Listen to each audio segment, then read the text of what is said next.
Hey everybody, good morning. Maranatha chapter 250, September 7th. Future events come in order. But you, brethren, are not in darkness, that day should overtake you as a thief. First Thessalonians 5, verse 4. I saw that Jesus would not leave the most holy place until every case was decided, either for salvation or destruction, and that the wrath of God could not come until Jesus had finished his work in the most holy place, laid off his priestly attire, and clothed himself with the garments of vengeance. Then Jesus will step out from between the Father and man, and God will keep silence no longer, but pour out his wrath on those who have rejected his truth. I saw that the anger of the nations, the wrath of God, and the time to judge the dead were separate and distinct, one following the other. Also, that Michael had not stood up, and that the time of trouble, such as never was, had not yet commenced. The nations are now getting angry.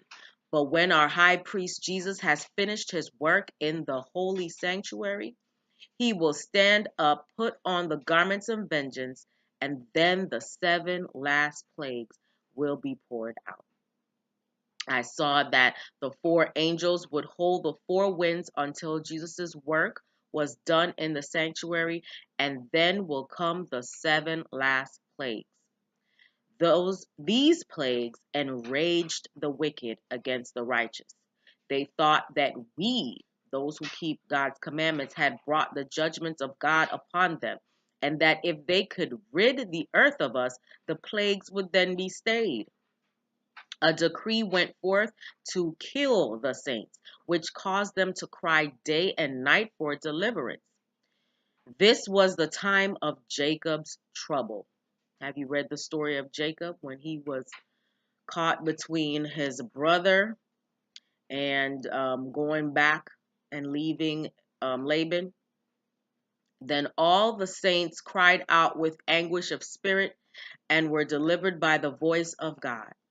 Before his crucifixion, the Savior explained to his disciples that he was to be put to death and to rise again from the tomb.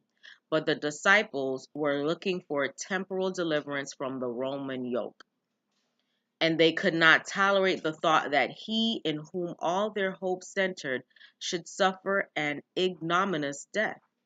So, in the prophecies, the future is open before us as plainly as it was open to the disciples by the words of Christ.